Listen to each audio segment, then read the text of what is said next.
What if your life was an invitation and everything wasn't just happening to you, but through you? When you start to believe in the magic of you, you become it. This is your invitation to heal and rise above into the fullest expression of you. This is the Liz Swadek Show, and your transformation starts now. Let's begin. Welcome back to the Liz Swadek Show, where we celebrate powerful women stepping into their purpose and transforming their lives. And today, I have the absolute pleasure of welcoming someone very special to me. Why do I want to already start crying? My client and my dear friend, Mindie. I've had the honor of, I'm going to have to do this 10 times. My God, Mindie. I've had the honor of coaching Mindie for years, guiding her through some of the most deep, most powerful work you can possibly do, healing the little girl within, transforming relationships, and stepping fully into her power. And now Mindie is bringing us her own brilliance to the world with her new podcast called Call the Nurse. So today we're diving into her journey, her transformation, her evolution as a mother, as a wife, as a woman, and the powerful work that has led her to this moment. Mindie, welcome to the show. Thank you. I'm so excited to be here. Thanks for having me. Oh my gosh, I'm so excited. All right, Mindie, let's start with this. Can you share with everyone, where were you emotionally, and mentally back when we first started working together, right? What was life like for you back then? Well, it's interesting, because us meeting with our kids becoming first boyfriend and girlfriend, I think that us surviving that. And after that, my daughter went through some really challenging times. I'd just been moving in with my now husband. And so we were navigating living together. My daughter just started going through some really challenging things, and I felt like I was on this roller coaster of emotions of navigating her, trying to help her, figuring out this new dynamic, living with my fiance and our, co-parenting and stepchildren, and just kind of felt like I was on this. I was letting kind of the world kind of guide me and lead me, and I was very all over the place. A lot of anxiety, a lot of just tears and crying and not really knowing how I'm going to kind of navigate this. It was a lot of great things, but there was a lot of really intense things happening all at once. Yeah, I remember in that time when you had reached out to me like, I'm curious about the work you're doing. And then you were like, am I crazy? Am I crazy to like want to even work with you right now? Like, and you told me what was going on. It was so much going on. And Yes. I remember being like, no, actually, this is exactly the time you need Yeah. to come because you've got a lot going on and you need someone to help you sort through it, to ground yourself, to, right? Right. And it's the opposite of what women think. Women think, oh no, my kid's going off the rails. I Yes. have things going on with my partner. This is the worst time. It's like, no, no, no, this is that time. Yes. And I think that was the exciting thing about what you did is that you started to realize even then when you chose yourself, even just started to change things. Yes. Well, I remember seeing your post, and I mean, obviously we knew each other. Our kids went to school, but we didn't like talk about all of necessarily these things. I remember seeing your post, and it was just talking about, starting to live the life you want to live and having like this group of women that was support. And kind of deep down, I thought, oh my gosh, like I really need that. I have friends, but there was something that was really pulling me. But then, like you said, on the other hand, there's some really intense, deep personal things that were going on. Like, do I really want to get involved in letting somebody else into my world? But so desperately, there was something internally that I was really craving what you were kind of talking about. And so I remember messaging you going, okay, what is this? What is this? I feel like I need it in my life. Who would have ever, I think that was 2.5 years ago. Yeah. Who would have ever in a million years think 2.5 years later, like things are where they are right now? I never would have dreamed. It wasn't what I was anticipating at all, but wow, so grateful. This is the point where I say there is no evidence in your current life of Yes. your future capability. 100%, Mindy is 100%. living proof of this. Yes, Mindy is yes. living proof of this. So, what was the biggest turning point for you in our work together? Was there a moment or a breakthrough that you really feel like was the kind of turning point that changed everything? Mhm.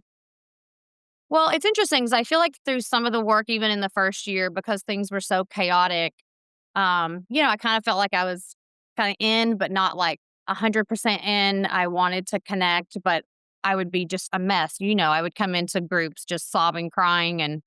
But I think there were just moments we were going through different things, talking about boundaries in relationships or boundaries within our own life. I'll never forget you saying, your kid's on a roller coaster. Don't get on the roller coaster with her. You can buy a ticket, you can observe. Do not get on the roller coaster. So I remember that really applied in a lot of things. But there was one instance particular, and there was some things Alana and I were going through. And I'm such a people pleaser by nature. I mean, that's a whole other show, but I just was always trying to make sure his life was, good, and we got to make sure the parents are good and our kids are good. And I remember feeling really empowered by some of the work we were doing. And I remember him and I having a really intense conversation one day. And I just looked at him and said, that's just not going to work for me. Like, that's just kind of a boundary I got to have for myself. And I remember being so nervous. Not that I was afraid of him. It was such out of my comfort zone of people pleasing. I just thought, yeah, I can't do that. That's just really not going to work for me. And kind of sitting back, wondering how is he going to take that? And then watching him turn and go, okay, all right, that makes sense. I thought that it's it's that easy. Like, all I had to do was, like, speak up for myself Yeah. and say, "This is just not gonna work for me," because I didn't like the way it made me feel internally, and I thought, "If I keep saying yes to these things, to people please, I'm gonna be miserable. Me and him probably won't work out, and I'm gonna be a nightmare to everybody else in my life." I was so shocked that once I started really saying no to things or no to things that didn't really feel good inside to me, whether it was a commitment to, an event or things he was wanting to do in our life or something as simple as what counters we're going to have in our house of like, no, I don't think that's going to work. Watching him shift into what I was needing, Yeah. that was, I think, a really major turning point. Because then I thought, does this work with like everybody? If I start having boundaries with my kid and I start having boundaries with my family in a loving way, wow, it really, really made a difference. And I think if you asked my husband that, he would probably say the same thing, that that was a major turning point for me. It's funny talking about boundaries, right? I think a lot of people think boundaries are like, "Hey, I'm gonna give you a boundary." Like, they think boundaries have to be ugly, and when you're Yes. right, when you set it with love, Yes. right? And when it's coming from a place of, you don't have to say this out loud, but I love myself so much that I'm going to tell you I don't like this design of this kitchen. I don't wanna go out tonight. I don't wanna live in that house. I don't want to have dinner with your mother. Like, it could be anything, right? Like, Sure. Yeah. so when you're willing to really say the things and say it with love, the other person, it he took it very well, I felt. I felt like he really Yeah. started realizing like, "Oh, well, this is," "I can't just make these decisions without Right. thinking it's gonna mean something to her." Yeah. That's exactly what I told him that day, too. And the words coming out of my mouth to say, I literally said to him, I'm like, I love you so much, but I love myself more right now because I would be betraying how I feel inside to say yes to you to this, scenario. And I think kind of in a culture right now to where, oh, we got to have boundaries, boundaries. And I think we do kind of take them to a whole other level. But I think when they're done right and they're done with love, Yes. it actually helps that person feel even more loved. And then what you feel inside, you're like, wow, I really stood up for myself in a loving way. And it actually brought he and I closer. Absolutely, absolutely. We've, like, done this deep little girl work together, healing old wounds, reclaiming your voice. Can you talk about how that work has impacted your relationships, especially with your husband and your daughter? Yeah, I think there's this when you talk about little girl, and I think when we started that work too, it's like, oh my gosh, the emotions kind of stick. I'm an only child, really, for the most part, it was just me and my mom.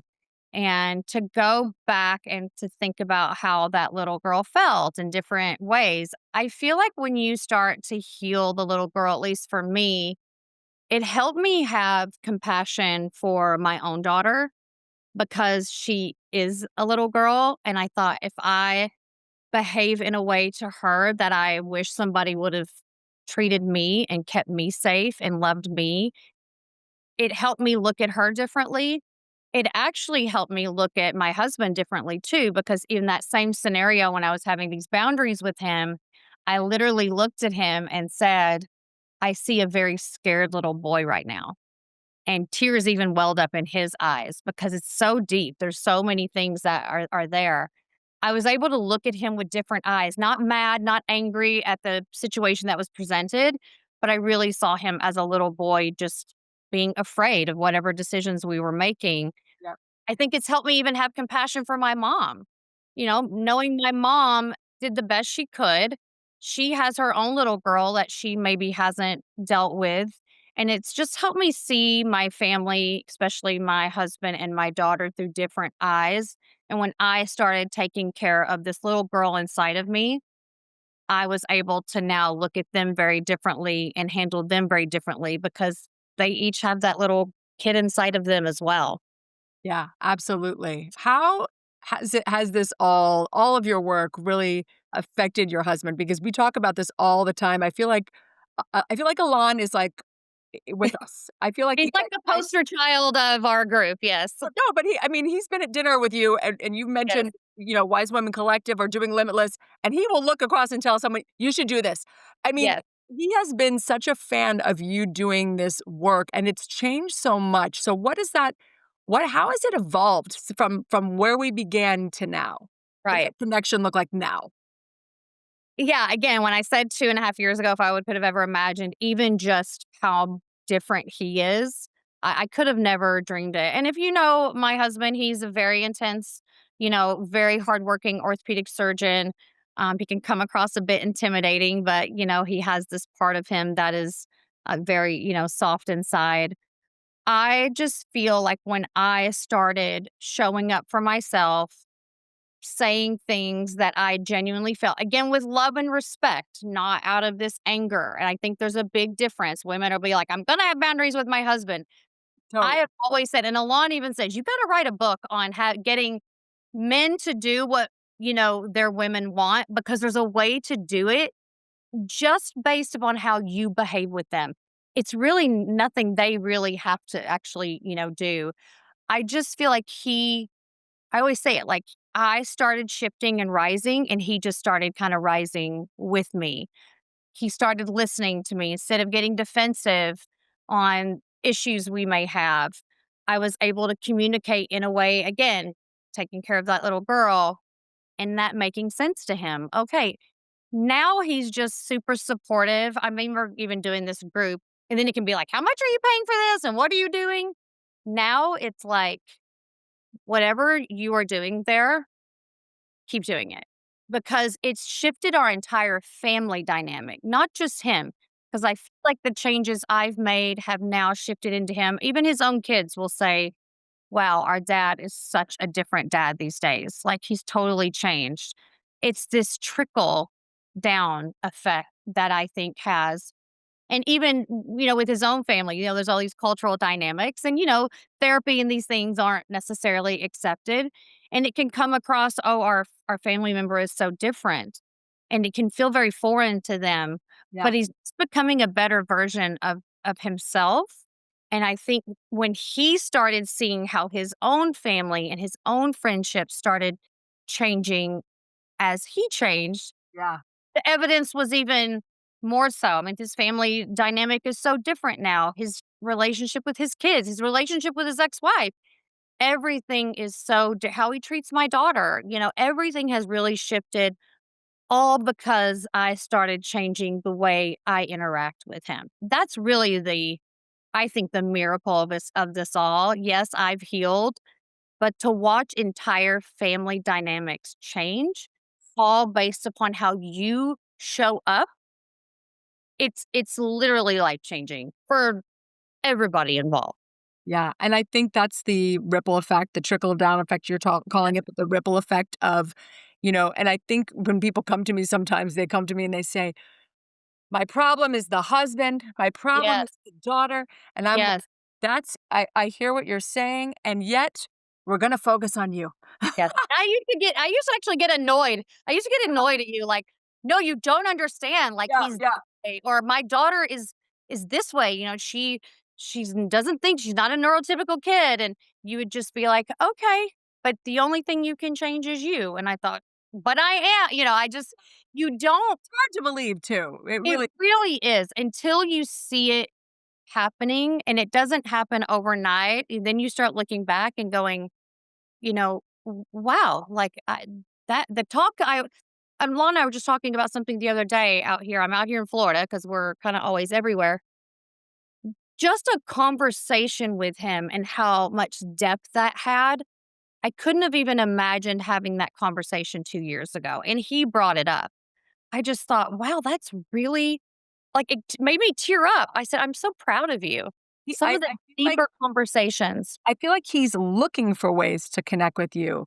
Yeah. He is so interested in what you're doing and who you're becoming, and he more and more and more, he is. Yes. And I think that's so fascinating. He's looking for, like, where he fits into it all, and he wants to be a part of it, and you gotta think about that from kind of feeling like you're fighting your partner or you're kind of trying to figure out where you fit in the mix to having your partner just coming towards you and wanting to be Yes. a part of everything. It's such a different experience. And it's not because you asked for it, it's Right. because you gave yourself what you needed and you poured into you. And you took Yes. that time and boundary and space to heal, to feel however you want to feel, to realize your legacy. And then all of a sudden, here comes this man right there.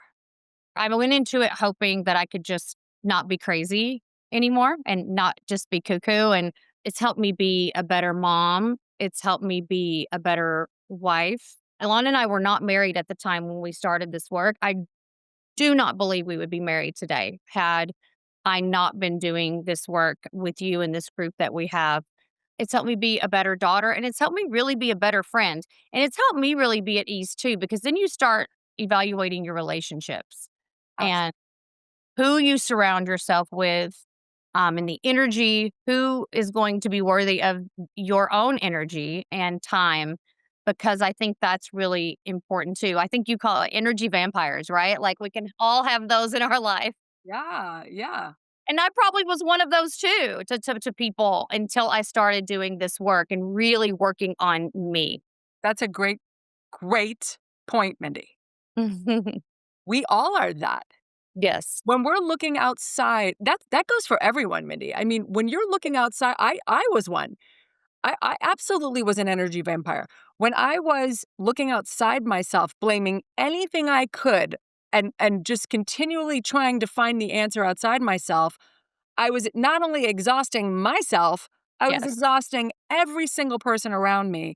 It was Yes. only when I really took radical personal responsibility for my life, when I really said, "No, it's all on me."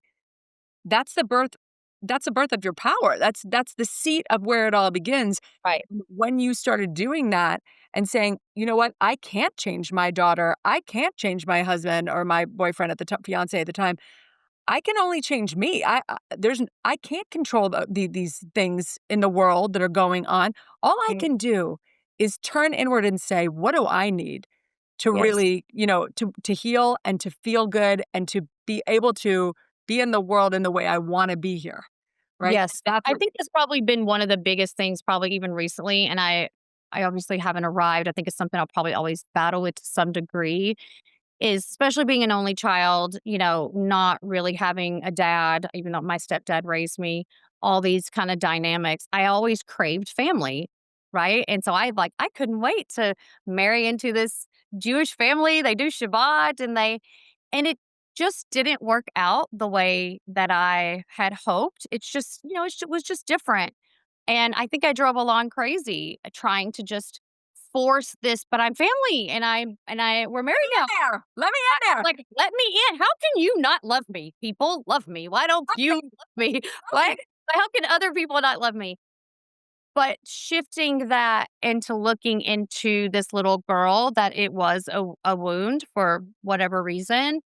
And you even said this to me the other day, like, but you've created your own family. Yeah, The more I was looking to him, his family, or all these externals to fill this family void, the more I was isolating him from me, everybody else. And once I started kind of getting secure and like, okay, well, we have our family. And yes, my daughter's got her issues, but this is my little girl. My ex husband and I have a great relationship. I have my mom. Not looking to want everybody else to make me feel better. yeah. That is, Creating and what you really do think that somebody can. You really think that your husband can, or if my mother-in-law treats me differently, I'm going to feel better. But the reality is that's not true. yeah. Anytime we're saying, "When I get this, I will feel," Yeah. that's when you know. When my husband does this, then Yeah. I feel this. That's when you're like, "Oh, no, Yeah. I'm off the rails," because that is never the case, right? Yeah. And we waste a lot of time focusing on that. A lot of damn time. Well, let's talk about this incredible podcast that you're launching, Call the Nurse. I'm so excited about this podcast. So let's talk about Call the Nurse. What inspired you to launch this podcast? What has been this process? I mean, I know because I've been in it with you, but Yes, what you has this bet. process been like emotionally, creatively, practically? What fears came up? Like, tell me about this process of coming to this podcast. Well, I do want to obviously give credit to Alon as well. I think through this whole process, he just kept saying, "God, you got to write a book. Like you got Yeah. to talk to women. You got to." Podcast wasn't even on my radar, but I really feel he has always told, "Oh, you got to be a life coach." I'm a life coach. What in the world is that? I love What this do I man know? so much. My God. I know he really has been like All my these big. guys just make my job easier. I love him. I know, right? But I feel like when, he would say those things, I'm like, "Ah, he's just biased." I feel like the work that we were doing, and I'm part of this amazing Wise Women collective, even with you, where you have these women that we just talk about dreams and our strengths and our weaknesses. And I've always felt a need, I was in the full time ministry many moons ago, and I knew I loved to help people, but then I became a nurse. And so I love helping people. It's always been a very common theme. But I think as I started doing this work with you and then in this group, I really started thinking like, wow, I want to talk to women about this because I think I said this to you. I never really shared a lot of personal stuff on my like social media Yeah. when it came to especially my daughter. It was very private and I wanted to be protective of her. But one day somebody said, "Oh my God, your Instagram is so fabulous." And it like it bothered me. Yeah. Because Like you're I like, you thought, don't even know what's going on in my house. "Oh my God, you have no idea." I like cried myself to sleep worrying about my kid last night, or I just dropped her off in Utah because, all these issues. And I thought, I feel like not that it's everybody cares about my life, but I thought I need to be a little bit more raw and not given this impression that the life is just one big gala and vacation after another because no one really knew what was really going on in the, in the background. And the more I started opening up, especially when it came to my daughter, the people that would reach out to me, "Oh my gosh, I have this out of the box kid. Oh my God, what did you do? How are you feeling?" Or I would talk about, our marriage or something that was going on in family. The amount of people that would reach out to me, I thought maybe we have something here. And then talking with you, I'm like, how do we what can we do with this? And you really were like, I mean, you were I called you the wind beneath my wings last night. Like I am. you Right I there. just but I feel like how many women have that to where you have people in your corner? A lot of times there's this jealousy or you and this group of women that I have in my corner really just gave me this confidence that podcast, like it's not going to just stop there. We're going to do a book or it really, really inspired me. And 8 months ago, 9 months ago, we started talking about this podcast. And I was like, but who would want to listen to me? Like, what do I know? And I don't have a degree. I'm not a psychologist. But then I thought, but I would want to listen to somebody who's been through what I've been through. Like, I don't necessarily wanna hear from a therapist who doesn't have a daughter who has struggled in the way that she struggled. I mean, it's great, but to have somebody who has gone before you and give you resources and tools, Yes. I thought, "Oh, maybe," and I love to talk. I'm, always enjoying doing that. So that's really how that was born, and you really just gave me the tools to do I'd be like, "How do I get this started? How do you even start a podcast?" And you would always say, like, "We will figure that out." Like, Mhm. let's just start. And we did. And here we are 8, 9 months later, and it's went, live today. So I'm Yeah. very excited about Live that. today. And that's what's so exciting too. I think, there's so much fear that comes up. Yes. Whenever we're doing something new, fear is right there, right? Fear is like, "Oh my God," and like all the voices. "Oh my God, are you crazy? Who's gonna listen to this? Why does someone think you know what you're talking about?" I mean, just all the things that come up when fear just arrives, but it's the messy action, right? I'm like, "No, we're just going forward. We're just Right. gonna start naming it. We're gonna start thinking about what this podcast is. B we're gonna start booking guests." Like, we just have It, to take that messy action, and I watched you as we were taking the messing a act your confidence was rising, and then now you're texting me, "Okay, I'm ready. I got the party." You're I think it's so funny that people think that confidence comes first. It yeah, does not it's come so true. first. Do The think that. confidence right? The confidence comes from the action, right? You take the action, and all of a sudden you go, "Well, bitch, I just did that." Like, you feel so good Absolutely. about yourself, right? Like, it gives me the chills, so Absolutely. I know that's right. It goes up and down my body. Yes. But it really is I've watched you, you're a living example of that. When you started taking that action, I just watched your spine straighten. You just Yeah. like, the texts coming from you were a different kind of text. I was like, "Look at this," right? You were starting to drive the bus, right? Like, it was before it was kinda me driving it, then you started driving it, and I was like, "Look at this." I couldn't even believe it. Yeah. And it's interesting is that when you're getting afraid to do something, especially if it's going to be public, you worry about the 3 or 4 people that are going to, The haters. what does she know? Yeah, the haters. Like, it's amazing that who I would think about, well, I'm sure they're gonna say whatever. Once you kinda get over that, it's like, who cares? What are they sitting over there doing, And at 46 years old, to start something new, I'm a nurse, I love my career. My husband and I have this plan, he wants to retire in 5 years, and I thought, "Okay, well, I'll just, go along with that," and I really have been, in a bad way, but I've been living in Alon's world, Doctor Antebi's world, his retirement plan of in 5 years, we're gonna go here to Tennessee and Florida. But I thought, wait, I'm gonna kinda disrupt that a little bit and start something new at 46 years old. Yes. You know what? So much life. And even texting Alon last night and just saying, "Hey, look, it's actually on Spotify." Oh my god. I don't know, it makes me emotional. He's like, "I am just so proud of you." Yeah. And to hear those words, and that's healing. That little girl that's done all this work, hearing that from your husband that you've dreamed about one day that you're gonna have this amazing relationship, to say, "I'm so proud of you." Like, I'm doing that. This is not something that he did. I was even talking to my party planner. I'm like, "Should we put a picture of Alon and I?" She goes, no. This is your party. This is your podcast." I love her. Yes, Yeah. good Nicole. So Thank you, Nicole. yes, yes, yes. Yeah, so that's amazing, and you know what? I love what I when we were coming up with the concept, I want you kinda to talk a little bit more about the concept of this podcast, because when we were kinda talking about this, about what should this podcast be, because, you do wanna talk about your parenting of a neurodivergent, amazing daughter and having to make really tough choices, like pulling her out of school and putting her in different places and being in a blended family and how, it's been very hard because you were like, "Here I come," and they were like, "Not so fast." And evolving your relationship with Alon. There's so many different things you wanna talk about, but also you've been a critical care nurse for all these years, and so you've Yeah. had these kind of bedside conversations that are so intense, are so I mean, life and death. You've been with people when they died. So tell us about the concept of this podcast, like, what we're gonna be kind of hearing and listening and what kind of things you're gonna talk about. Sure. Well, I love the concept of call the nurse because when you're in the hospital and you're laying in the bed, when you have that call light, you're not calling the doctor. Oh, You no. need something, you call the nurse, and the nurse is going to be what makes things happen.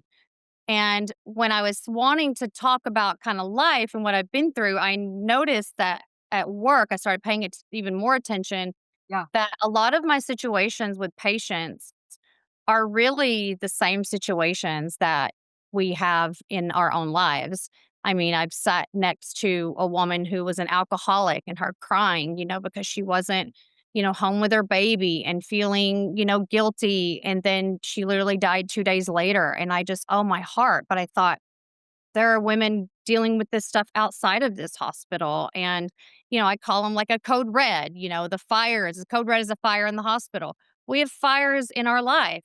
When I was going through all this stuff with my daughter, like it was code red. It's like all hands on deck. What are we doing? Or even a code blue, having someone flatline. Our life stops sometimes. We may have somebody die or an event happens in your life to where life just stops. And what is that spiritual defibrillator, that Yeah. brings you back to life?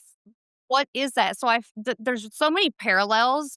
And then sitting on the edge of a bed, I'm kind of known at the hospital because I always, when I'm starting an IV or whatever, can I sit on your bed? And some of my coworkers are like, that's so gross. You can't sit there. And I thought, I need to be eye to eye with them. Yeah. But, but we need to do that with our kids at home, not stand over them, in their bed, sit down and talk. So I feel like there's so many similarities that I feel like we can talk about and a little bit of behind the scenes of people don't know what code reds and code browns or, code blues, all these terminologies, RRTs. They don't know what that is going on in the hospital, but I'm going to take those concepts and apply it to real life situations that we all go through. And I think a lot of people will relate, but I think there is this a part of it medically that I think people will be interested in of, oh wow, I didn't know what a rapid response team was and things like that. So I think it's going to be really relatable to a lot of people on many levels. Oh, so many levels. And I love that you're considered the queen of conflict resolution at the hospital. Because I think that's also something you've kind of brought into your Yeah. with the new work you've also learned, you brought that into your family and into your life, and I think there's a lot of people who are in a blended family, and it is not working.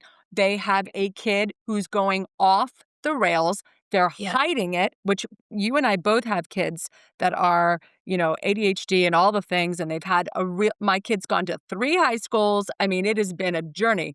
And I used to wanna hide that stuff because I felt bad 100%. about it. I felt like, well, these people are all, like, going to dances and they're having, like, normal life, and I felt like my life with him was so not normal. Now I know that it's a gift to have a child like this because you are leading the way. There's so many women who now I can coach around this stuff because I have Yes. had that experience. I am grateful for that, and it's the same thing for you. So, are you gonna be talking about that? Are you gonna be talking about kind of like conflict resolution? Like, I feel like that's some of the things you're gonna be kind of working through too with people.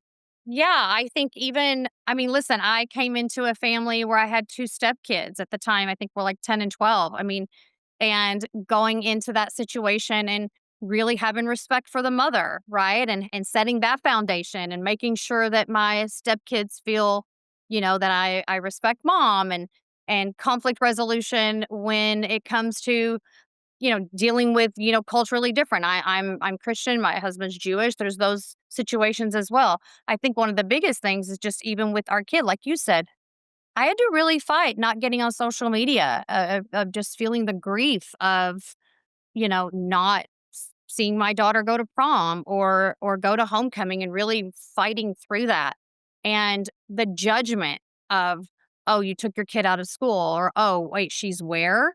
Oh, does she have the like that was really, really hard for me, and fighting the judgment of, yeah, I had to take her and we went to Utah, and you really have to, like, kinda work through, those things and be support for people, and there's resources that I didn't even know were even available. I think that's something that I really wanna talk about. There's so many resources for these kids that I don't think parents even know. But yeah, the other day we were at work and the charge nurse called me and we had a pretty difficult patient and they said, "Did she have a Mindy moment? Because she's very compliant today. She's very, very nice." And I thought she just needed somebody to come in. And nurses don't always have the time to do it, but she just needs somebody to come in, sit on her bed and say, "Okay, honey, what's going on?" Why are we on this call like 20 times a day? Why do we and being able to resolve conflict without using a strong arm of like, stop calling, stop this, stop that. Again, we do that with our kids, right? Yeah. Sometimes I just need us to sit down and just say, okay, what are we feeling? And this woman broke down and told me about her family and she's just grasping for control. And I think that's what we're all doing, Yes. right? What we're all doing. And I find it's the same in a family, with a kid, with a husband. And I think we'll be talking about all of those dynamics. And, I even say on the trailer, like, I don't have all the answers, but I can tell you that I've been through it. I've been through it. I'll walk you through what I've been through and really try to give the best guidance that I can. Yeah, and I always feel like you're rooting for people, we root for each other, you and I. We may have differences in some things, but we always root for each other, we always have, and I think that's what is so great about you. You root for people, like, this woman is an alcoholic, even and she was making obviously, she was in the depths of despair, but you were rooting for her even though she was at the end, right? It's like you just always really show up for people. What I wanna know is, you've been through this incredible evolution personally, your relationships, and now professionally, you're going through an evolution. So, what is the biggest lesson you feel like you've learned along the way? And then I want to know, what do you say to the woman who was you 5 years ago? Wow, that's kind of intense. Yeah. Um, What's your biggest transformation and evolution you feel like? And then what do you say to the woman, the old version of you who's maybe listening to this right now? sure.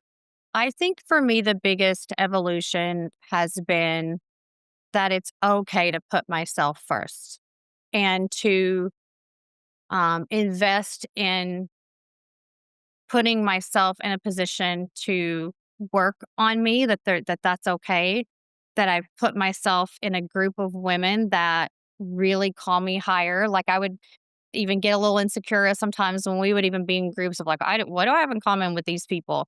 But I found the more I was around women like that, it made me come up even higher. I think I let my insecurities really get in the way of ever doing that before and not being vulnerable about where I'm really at in life.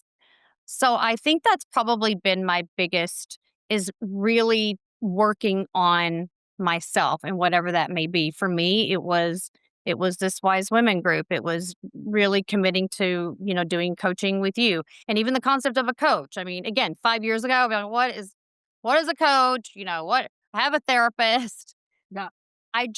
I think we have all the excuses in the world. I don't have time. Oh, this is expensive, or I went through all of those, but when I really, really gave my heart, that is when the true, I think, transformation came. Because I remember going through the group and I was dealing with Haley and really couldn't sleep, Yep. and dealing with moving into a new home and then having issues with in-laws and, navigating stepkids in high school and going to college. I had every excuse in the book to not show up that day. And sometimes I didn't. So once I really, really dove in and allowed myself to open up to guidance from other people, and then not only do you get guidance, you get inspired by all these other women. You're like, I'm sorry, like, you produced what? Oh, like, Yeah. what do I have in common with you? But you're so inspired by these people. So I think that's been my biggest transformation, is really doing the work, not allowing my excuses to take over, which I did probably that first year. And then 5 years ago, I just have been in some really dark places 5 years ago. No one ever knew, because on the outside, my Instagram was fabulous, right? Right. There was a lot of hurt, a lot of stuff going on. So I would want to tell her, like that day, why did I saw these posts from you? Yeah. What was in me to reach out and go, what are you doing? Right. Something was in me. I'm glad I didn't ignore that voice. And I just think we as women, we know deep down that we're searching for something, whether it be, just help. Sometimes we're crying out for help, or we're just looking for something, we want to change careers, whatever it is.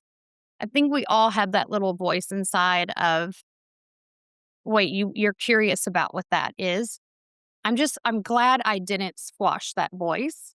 And even when I did feel like backing out at times, 5 years ago, I'm glad I just pushed through. I mean, I remember being in a really dark place one day and calling you one day. Yep. I would have never texted or called when I was having a really low moment. Yeah. And you saying, I'm on a plane, but I'm with you. Let's text through it. Oh my gosh. And it was heavy stuff. I just think for the woman who's sitting there on her bathroom floor or standing in her kitchen looking at her husband like, I want to strangle him, or looking at their kid like, how do I maneuver these teenage years? That there's resources out there. It's not just a therapist. There's other resources out there, and not say no to yourself. Because once you do that, once you start taking care of you, like the ripple effect is priceless. And you can't see it. You can't see it. You'll never imagine 3 years later, here I am. I have so much gratitude for, and who would think it? Now I'm dealing with career stuff. Yeah. I'm just glad to be afloat. I'm just glad to emotionally not be sinking, but to do some really amazing things on top of it, that's just the icing on the cake. It is the icing on the cake, and I think that's you've gone from surviving to thriving. You've gone from, head just like, treading water, just the head out of the water to really, like, gliding and swimming and enjoying, and I think the funny thing is, it's not that there's no chaos, there's nothing bad ever happen, Exactly. and, like, life's gonna happen, but Yes. you have really found a way to navigate through, and you now know that prioritizing yourself is the way you do that, right? That Exactly. texts can come in, things can be happening, and it's very easy to go right back into the drama again, buy a ticket to that roller coaster and start going upside down and going Yes. nuts, right? But you're so good now because now you're like, "Wait a minute, hold it. Yes. I have done this journey before. I am not doing that again," right? Like, you really have a boundary around that now and you know what it takes, right? So that's what excites me the most. Yeah. And I'm glad you said that. I'm glad you said that. This is not just like rainbows and unicorns all the time. Those situations are still happening. None of that is necessarily like going to go away, but it's having the resources and really speaking out and really utilizing my crew. And now I have an incredibly supportive husband that knows when I'm kind of, have you talked to your women about this? Have you connected with Liz? Like, I love that's just where we are now. But the chaos is still going to come. I'm not going to jump on the roller coaster anymore. Yeah, because 'cause you're a different woman. Yeah. You're not a woman who jumps You. on the roller coaster Yes. anymore. You don't. That's not who you are. Mindy, thank you so much. I've Thank loved you. literally every second of this conversation. I've loved every bit of it. Thank you. So damn proud of you, and I love you, and I'm so excited about this podcast, but watching your transformation has been a privilege for me. I wouldn't be here without you. I'm just beyond grateful. Yeah, Beyond grateful. yeah. Thank you. And you helped so many. Well, I'm so excited about where you're headed, and thank you, I received that. But I know that everyone listening is going to be so inspired by your journey and how the powerful work you're doing, especially on Call the Nurse. So, everyone, if you have not subscribed to Call the Nurse yet, what are you waiting for? Mindy Yes. is the real deal. You will laugh, you will cry, you will feel seen in a way that is rare and beautiful, as you can tell, because that's Mindy. You need your Mindy moment. So you got to go over there. So Mindy, where can everyone find you and connect with your amazing podcast? I know it's on Spotify and it's coming to all the platforms. By the time this releases, it will be everywhere. But and I'll put her podcast link in the show notes, but what's your social media that they can follow you on? Yes, it's going to be at Call the Nurse Podcast on Instagram. And yes, it'll be on Spotify. So you can like, subscribe, and it'll also hopefully be on Apple and all the other platforms very soon. So we're just going to build, and hopefully have all the things where websites, and the sky's the limit. We'll That keep you updated. sky's the limit. That is exactly right. And I'm going to put also, Mindy mentioned my group, Wise Women Collective, that she's a Yes. member of, and some other things that she's done, Limitless, my signature program. So I'm going to drop that in there for you too. But thank you so much, everyone, for joining me. And Mindy, thank you. And to everyone listening, remember when you heal, you rise. And Mindy's living proof. Thank you, everyone. Thank you.